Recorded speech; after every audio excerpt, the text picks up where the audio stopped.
Brothers and sisters, आज जो मैंने कोकराझार में कल्चरल प्रोग्राम देखा, वो यहाँ की कल्चरल रिचनेस और पैट्रियाटिक स्पिरिट को स्पष्ट तौर पर एक्सप्रेस करती है। यहाँ के लोग आपकी वार्मथ एंड अफेक्शन का क्या कहना, और एक मैजिकल फीलिंग हुई है। और मुझे आप सबके बीच यहाँ पर आकर मैं असम और कोकराझार को डूरंड कप के आयोजन पर ढेर सारी अपनी बधाइयां देता हूं। और यह सिर्फ कोकराझार के लिए ही नहीं, बल्कि पूरे असम के लिए एक प्राउड मूवमेंट है।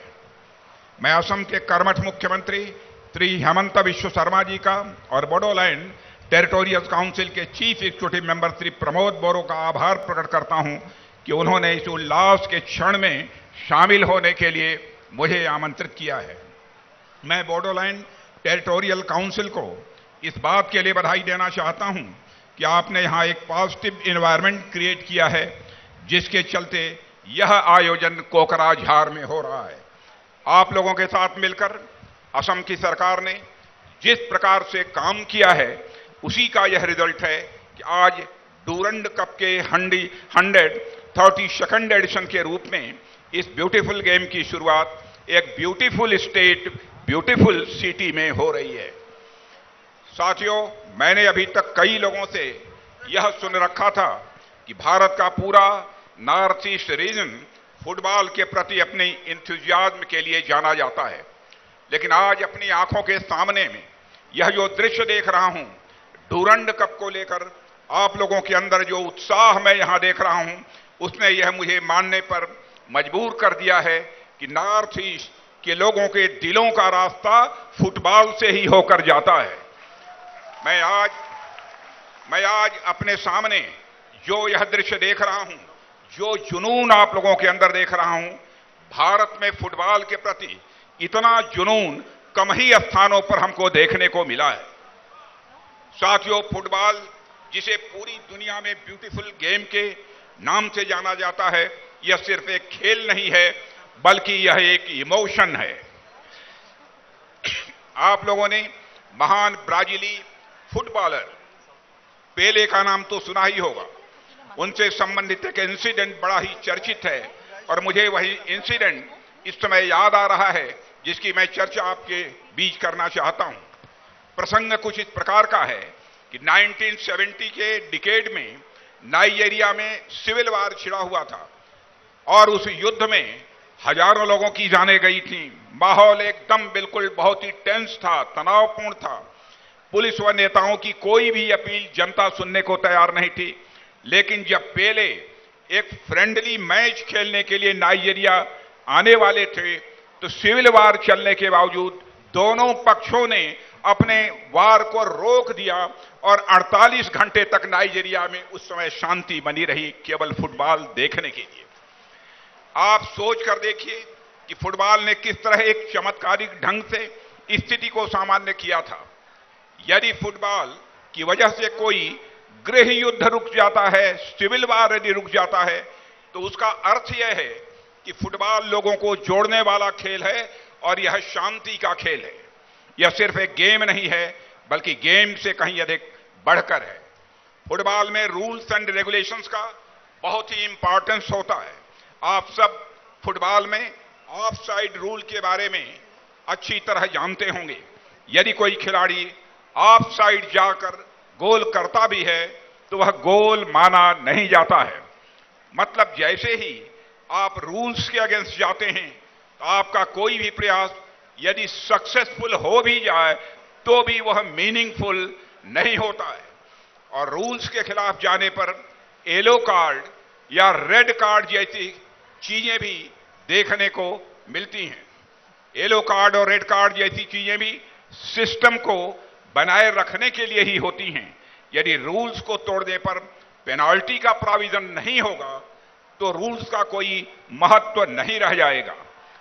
मतलब आपको पूरे गेम के दौरान सारे रूल्स एंड रेगुलेशंस को फॉलो करना होता है। इसलिए चाहे कोई गेम हो, सोसाइटी हो या नेशन हो, उसके रूल्स का बहुत बड़ा महत्व होता है, और उसको बनाए रखना यह हम सबकी रिस्पॉन्सिबिलिटी होती है। एक सच्चा स्पोर्ट्स पर्सन और एक सच्चा नागरिक वही होता है जो गेम और सोसाइटी के सभी रूल्स के अकॉर्डिंग अपनी ड्यूटी निभाने का काम करता है। यहां मंच पर मेरे साथ असम के मुख्यमंत्री श्री हेमंता विश्व शर्मा जी भी मौजूद हैं। हेमंता जी खुद फुटबॉल के बहुत बड़े एडमायर रहे हैं, इसलिए इनकी लीडरशिप के दौरान कोकराझार में डुरंड कप का होना वास्तव में असम के लिए मैं मानता हूं कि यह एक सुखद क्षण है। साथियों, आप सब फुटबॉल में देखते हैं कि कैसे एक खिलाड़ी चारों तरफ विपक्षी खिलाड़ियों से घिरे होने के बावजूद बॉल को उनके बीच से निकाल ले जाता है। यह किसी खिलाड़ी की एबिलिटी पर डिपेंड करता है कि जब उसे चारों तरफ से विपक्षी खिलाड़ियों द्वारा घेर लिया गया हो तब वह किस प्रकार बिना धैर्य खोए गेंद को उनके बीच से निकाल ले जाता है। मुझे ऐसा लगता है कि हेमंता जी विश्व शर्मा उसी फुटबॉल खिलाड़ी की तरह ही हैं। अपने कार्यकाल के दौरान इन्होंने जिस प्रकार से असम के सामने आई कई चुनौतियों का सामना किया है और अपनी काबिलियत का हेमंत विश्व शर्मा ने परिचय दिया है और असम को समस्याओं से बाहर निकाला है। इस बात के लिए मैं हेमंता विश्व शर्मा को भी मैं हार्दिक बधाई देता हूं। हेमंता जी ने जिस प्रकार से असम को नेतृत्व प्रदान किया है उसके लिए मैं उन्हें बधाई देता हूं और साथ ही भविष्य के लिए भी शुभकामनाएं देता हूं कि उनके नेतृत्व में असम दिन दूनी और रात चौगुनी यह प्रगति करता रहे।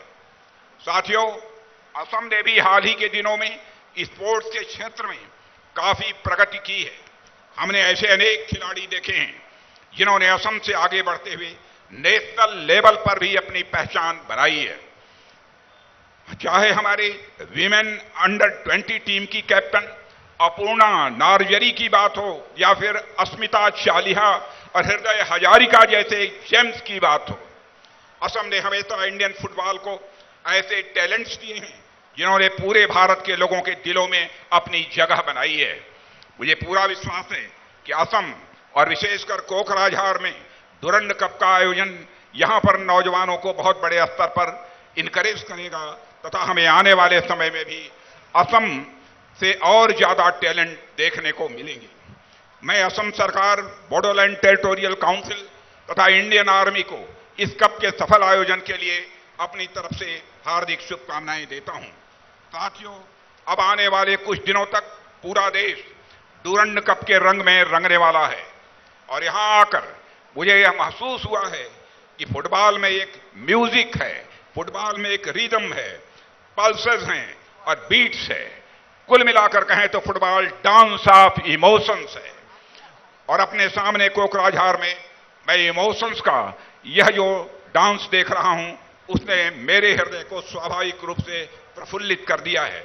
मैं एक बार फिर आप सभी को धन्यवाद देता हूं कि आपने इस अवसर पर मुझे यहां पर इनवाइट किया है और इस अवसर पर और अधिक कुछ न कहते हुए मैं स्वयं को आप लोगों के साथ जोड़ते हुए यहीं पर अपनी बात समाप्त करता हूं।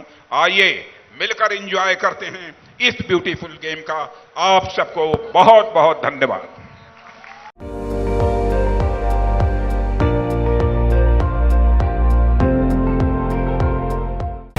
আপুনি চাই আছে ND24 সৰ্বশ্ৰেষ্ঠ নহয় সৰ্বোত্তমৰ দৌৰ।